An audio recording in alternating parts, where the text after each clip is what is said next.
So the recording should have started right now. Okay, well,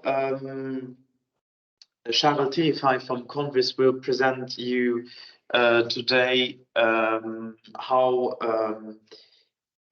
protein self-sufficiency can be an indicator for the resilience of dairy farms. And well, I will give the stage to him, and after the presentation you can still ask some questions. Charles. Good morning, everybody. Yes, welcome in today's webinar. I'm very pleased that I can give a presentation of this topic. It's a small group, but I think that's not a big problem. So if there are any questions during the presentation, you can ask, as soon as you have the questions. So I try to share my screen. One moment. Is it running? Yes, yeah? It's fine. Okay. So the topic of the webinar is protein self-sufficiency, and the question I want to answer is if it is an indicator for resilience in dairy. So the contents, first of all, I just want to introduce Convis and the work we are doing and the services we are providing to the farmers. Then do a short introduction of the Convis sustainability tool. And as the main part of the presentation, I want to show you how we assess the protein self-sufficiency. And after that, I will show you some results and effects on farm level, what we see on our farms. And in the end, or at the end of the presentation, I will also show some best practice or some ideas how the farms could improve their protein self-sufficiency, and finally also answer my question if it is an indicator for resilience. So first of all, Convis is a cooperative farmers association in Luxembourg. It is divided into 4 departments: the dairy cattle department, the beef cattle department, and the pigs. And last but not least, our advisory department. We also have an allied company, it's called ProConvis, which is responsible for commercialization of cattle, pigs, and also sells semen. We are situated in Ettelbruck, and it's quite in the, let's say it, in the center, northern center of Luxembourg, where we are situated. We have our administration buildings with the headquarters of the departments and services in Ettelbruck, and also have an exhibition hall and a collecting point for animals.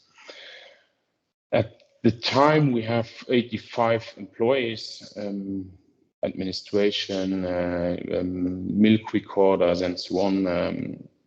We have registered 750 members, and we have around about 1,200 customers. So we are we are active in nearly every farm in Luxembourg. We have around about 1,300 farms in Luxembourg.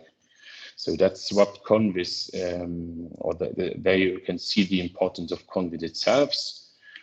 For our advisory department where I am working, we are at 13 employees, and our main fields of activity is the fertilization planning, which has to be done every year by the farmers, where we are calculating the amounts of fertilizer they have, and they also they just have to put on the fields. We have to look of the laws and the rules that are mandatory, and so on. Another part is our sustainability tool, or sustainability monitoring.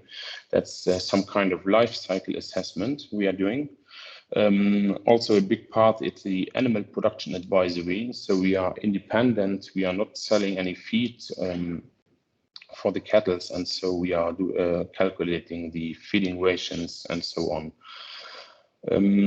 Advisory in water protection zones also is more and more important, because our quite small country has more than 90 water protection zones, and so it's quite complicated for our farms to to handle all these laws and rules they are fighting with, and so we have to look that the farm can produce in such zones without struggling with the laws and without risking to contaminate the water, the water reservoirs.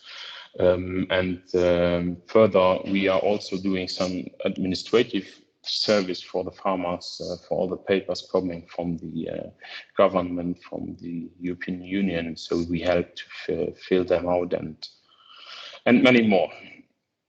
So, and it's in our sustainability monitoring where we can assess the protein self-sufficiency. So what are we doing in our tool?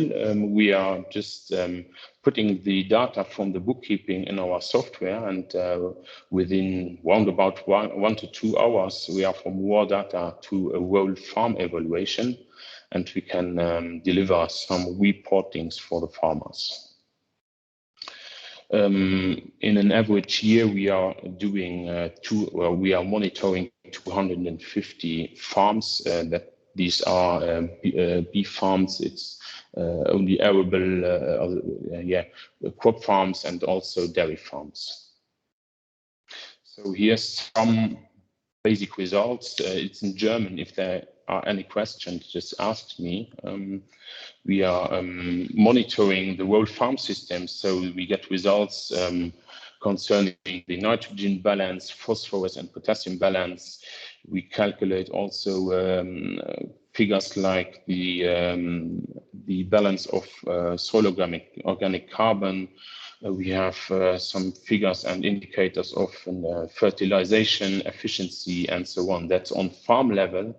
But for dairy farms, we also have special reports, and it looks quite like this. So there are some key figures for the dairy farm itself. So the key figures of its production, the surface or the area it needs for its production, the production from the cow, the performance of the cow itself, the performance per hectare.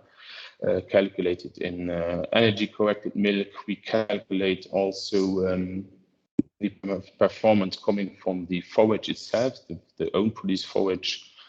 We have some calculations about the needs of, for example, concentrates, of electricity, of medicines, water consumption for the production, and also fuel consumption. And it's on. Oh, sorry. That's another result or another report of our monitoring, and that's the carbon credits or the carbon footprint. Sorry, so we can calculate the carbon footprint for each kilogram of energy corrected milk, and also for each area, for the hectare of forage area, and it's on the top of this report where we can find the key figures for protein self-sufficiency. So as you can see, there are 2 figures coming out of that, and then I want to explain you shortly what these figures means. The first one is, it's from the German, is XP-Tier. That's you see how it is calculated. It's it expressed the how much of the crude protein that is converted into animal products comes from the farm itself. So here, just for an orientation, the average farms or average of all dairy farms in Luxembourg, that's 129 farms in 2021. They had an XP-Tier or self-sufficiency of 48%, and the 25 best farms in that year had a self-sufficiency of 67%. That's the first figure for self-sufficiency, and then the second one is XP-Pflanze, and XP-Pflanze describes how much of the feed protein is produced by the farm itself. So it's quite different, but it also expresses a sort of self-sufficiency. And here, the average of all farms in 2021 is 64%, and the best farms have a self-sufficiency of the feed protein of 78%. Any questions so far? I don't think so. So now I've put these results and I've compared them to the farms. So there are some main results I want to show you today. And first of these results is the link or the relation between concentrate needs and the protein self-sufficiency. On the left side, you see each time the self-sufficiency expected.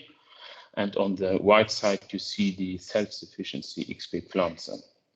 And so, as you can see in this figures, it's quite, there's a relation between the concentrate needs and the self-sufficiency in protein.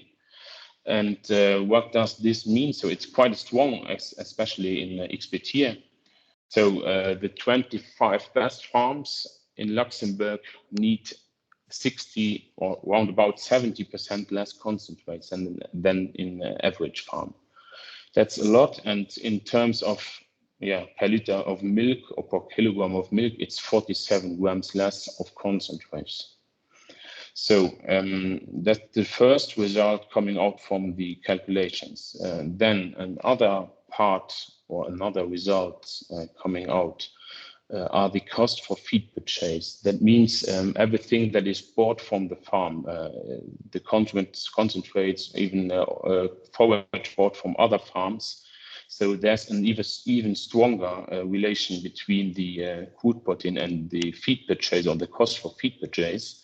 And just like the concentrate needs, you see that the higher the protein self-sufficiency is, the lower the cost for the feed purchase is. That's quite logical, but what is it?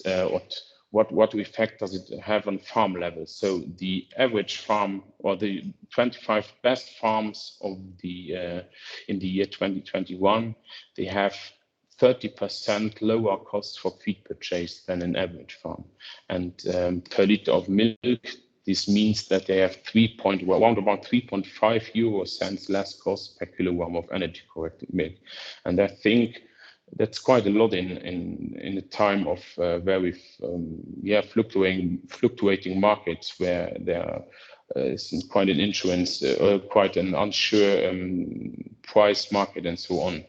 So what else? If you have a look at the next slide, this shows you the cost for the own forage production, and this looks quite the other way. So it's not a really fixed link or relation between the protein self-sufficiency and the cost for the own forage production, but I think that's a trend that the higher your self-sufficiency is, the higher are the costs for the own production. And I think one reason for this trend is that the farms that have high protein self-sufficiencies don't produce that much milk per hectare of forage area. And so the whole costs of the production, of the forage production, are divided through less liters or kilograms of milk. So what does it mean on farm level? The 25 best farms in food protein self-sufficiency, they have around about 11% higher cost for own forage production. And this means 0.8 euro cents per kilogram of milk, energy corrected milk, more costs. But I think that's not a big problem, because if you have a look to the next slide, you can see the total feed cost, and there it's a good relationship between the food protein self-sufficiency and the total feed cost. That means all the costs that come up for the own forage production, as well as the cost that the farms have to pay for concentrates for forage bought otherwise in other farms. And so you see the relationship, it's quite stronger. And on farm level, it means that the 25 best farms in food protein self-sufficiency have 40.5% lower total feed costs. And calculated in the price of milk, it's minus 2.7 euro cents cost, less cost than an average farm in Luxembourg. So that's the main results concerning the costs. If we have, or the most important, so the profits per kilogram of milk, and there you see the positive relationship. So the higher your crude protein efficiency is, the higher the profit per kilogram of energy corrected milk is. And that's, I think that's one of the most important things we have to tell to the farmers, because yeah, it's interesting to be efficient and to have a high crude protein self-sufficiency on the farms. And on farm level, the 25% of the best farms in terms of self-sufficiency have 80% higher profit per kilogram of milk. So I'm sure this is not only coming from the concentrates, from the feeding costs and so on. I think it's the main effect is because these farms really work efficient in the whole farm system and not only in feeding or self-sufficiency. And in terms of profit per kilogram of milk, this means that they have nearby 6 euro cents more profit per kilogram of energy corrected milk. As a detail, this profit is calculated with the subsidies from the government or the European Union. So that's from the money side of view. If we have now a look at the environment, so I think one goal for being resilient is also to have a look on the environmental factors, and I've just put a few examples of the results on the environmental side of the self-sufficiency calculations. So here you can see the carbon footprint per kilogram of milk, of energy corrected milk, and as you can see in the figures, so the higher the crude protein efficiency is, the higher the carbon footprint per kilogram of energy corrected milk is. And that's, yeah, I think that's, we have to think about that, because there are some creameries that, yeah, they put every effort on it to lower the carbon footprint per kilogram of energy corrected milk. And I think it could be interesting to recalculate it and look at other key figures, so what they are producing on other key figures with this kind of effort they are trying to do. And I think, yeah, the biggest or the strongest relation is between the XP plants and the carbon footprint per kilogram of energy corrected milk. So on farm level, this means that the 25 best farms in terms of crude protein self-sufficiency, they have around about 8.5% higher carbon dioxide emissions per kilogram of milk.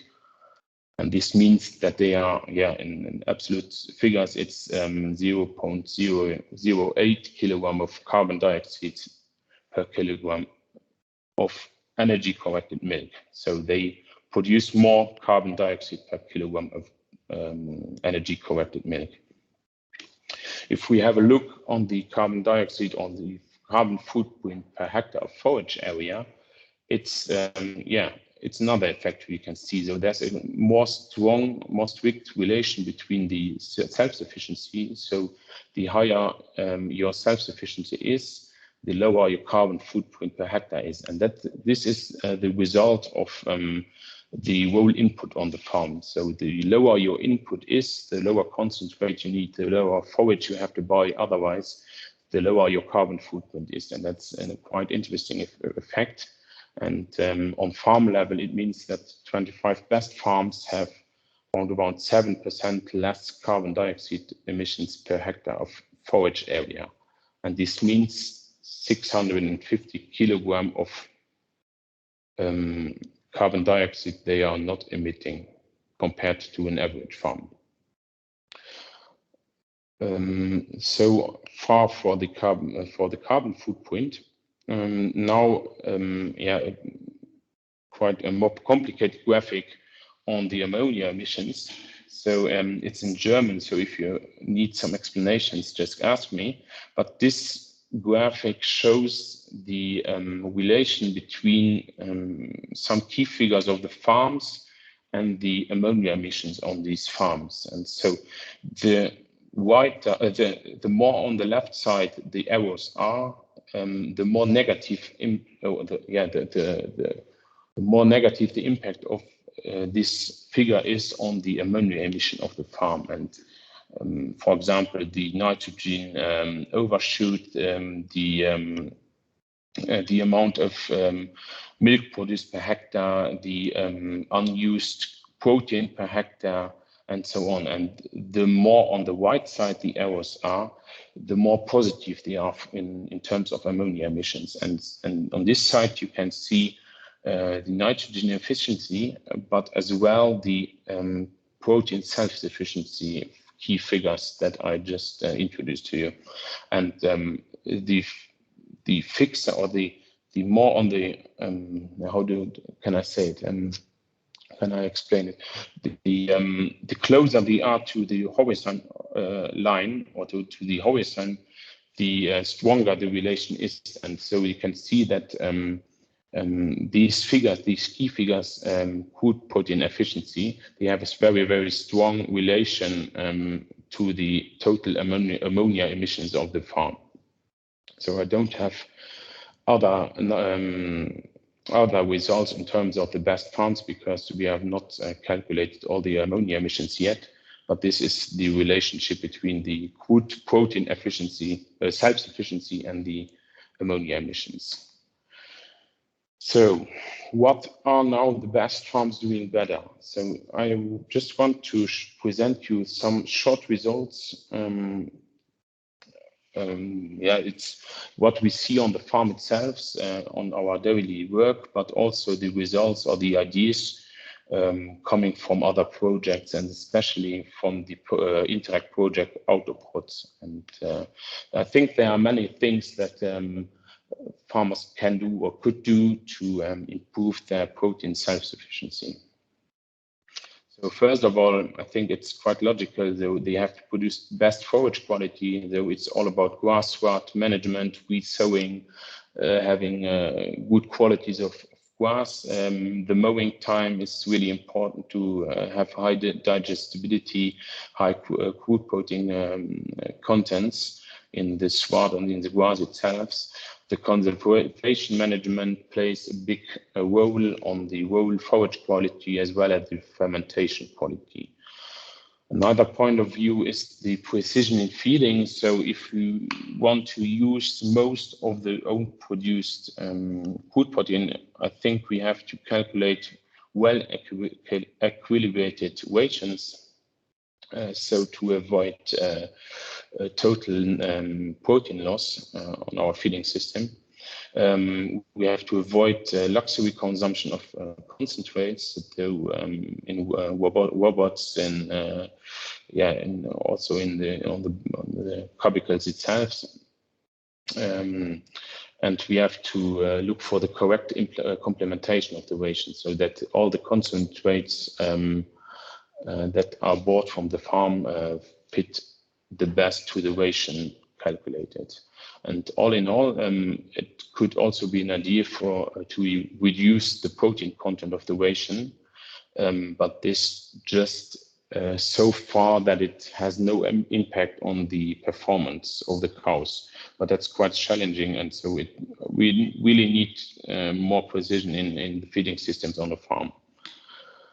Some other ideas is the herd management itself. So the age at first calving. What can we improve with the age of first calving? If we have an earlier age of first calving, we have less non-productive heifers on the farm, and they need no protein sources, and so we have lower demand on protein on the farm. The lifetime production is quite important, and also the dry cow management, because a lot of problems in dairy farms just start with dry cows if they are not feeded well, if they are not held well, and if they start with problems in the new lactation. Furthermore, grazing could be an option for improving this self-sufficiency in protein, because you have high amounts of protein on the pastures, high quality of proteins, but especially also low protein losses, because you need no harvesting, you need no conservation of the forage you are harvesting. And there's also a possibility for seasonal calving, so you can adapt the need of your cows to the grass growth of your area of your farm itself. So there's spring calving or autumn calving, it depends on where you are located. Another important thing for improving protein self-sufficiency is the herd health in general, so general health, but also parasite infection, the fertility, and also lameness. So everything that is not running good in terms of health of the cow will lower your protein self-sufficiency, because there's not a lot of the energy and of the proteins needed just to struggle with health problems. And then one last example could be producing own concentrates on the farm. If there's if the area or the arable land is very available, there it could be a possibility to grow own concentrates, for example, grain legumes. But I think we have to look at on farm level itself, because the average yields in Luxembourg are quite low on the grain legumes, and so on the economic basic, it could be also a disadvantage if you are producing your concentrates on your own. So that's quite, but it could be a solution for a higher protein self-sufficiency. So now to the topic of our presentation. Is protein self-sufficiency an indicator for resilience in dairy? And I would say yes. And as a short overview, I just give you the summary of the main results. These are the results of the 25 best farms, as I showed you. And it's all the key figures from the year 2021, all the results we have. And I think, that's all for my part. And if there are any questions, just let me know. And thank you very much for your attention. Thank you, Charles. There is one question in the chat. Okay, I can't see the chat. One moment. Can't see the chat. A moment. I just stop. Want to read it to you, so you don't have to look. The question from Mathieu was: do you also know the variation in profits per cow, per labor unit, or per farm? Yes, we have the numbers, but I haven't calculated for this presentation. I could recalculate it. So this results only show the results per liter of milk or per kilogram of milk. But we have the numbers, yes.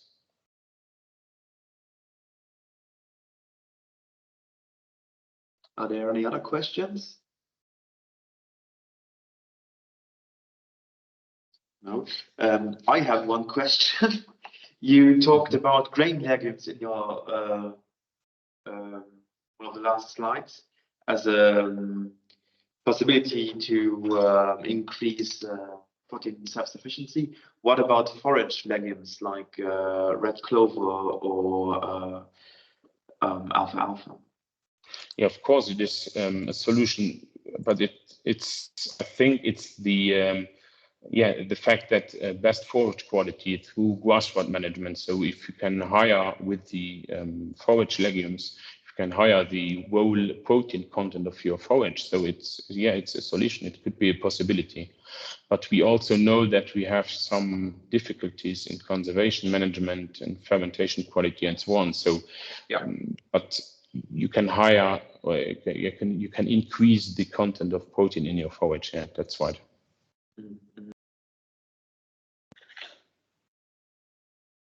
Okay. Some other questions. I think I will go to this slide.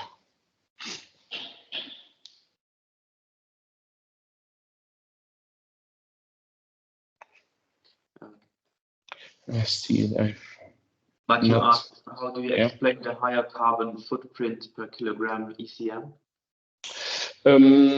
Yeah, that's. I think we have to further investigate this fact, but I think it's because the farms that have higher food protein self-sufficiency also produce less milk per hectare forage area. So all the input that they do on 1 hectare forage area is divided through less kilograms of milk. And the other effect, I think, is when we are increasing our self-sufficiency. So it also means, especially in our farms, that we are increasing the amount of milk produced from the forage itself. And so by digesting the forage and the fiber in the forage, we are producing more methane. And the methane is the biggest part of the carbon footprint of a dairy cow. And I think it's the effect of both. So on the one side, less production per hectare of forage area, and on the other side, the methane that is increasing, or it takes a bigger part of the carbon footprint of the cow. But we have to further investigate with the new results from the last years, and so just to fix that that idea.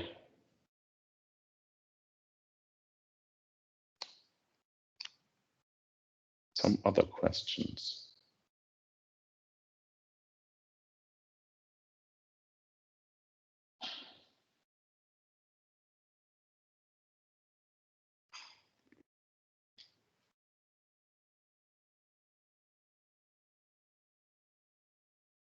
But the overall emissions for the farm are actually going down if you look at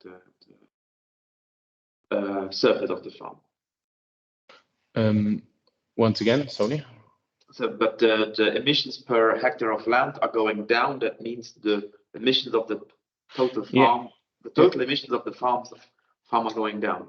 Exactly, and the total emissions per hectare forage area, I've just calculated the amount that the best farms are reducing. So if you would reduce the same amount on all our farms, the 129 farms, it would be a decrease in carbon or carbon dioxide emissions of 1 million kilogram on the whole area of these 130 farms. So, and I think that's quite a lot that if we reach on this area and a decrease of 1,000 tons of carbon dioxide.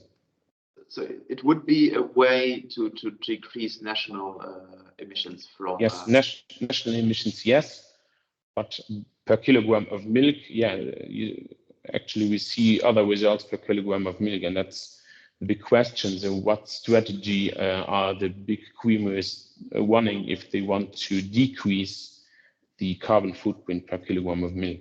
But I think also this fact, also this key figure is to be investigated furthermore, but it's the results we see on our farms. Matthew also asked, can you calculate the other profit levels and communicate them to us? Yes, of course.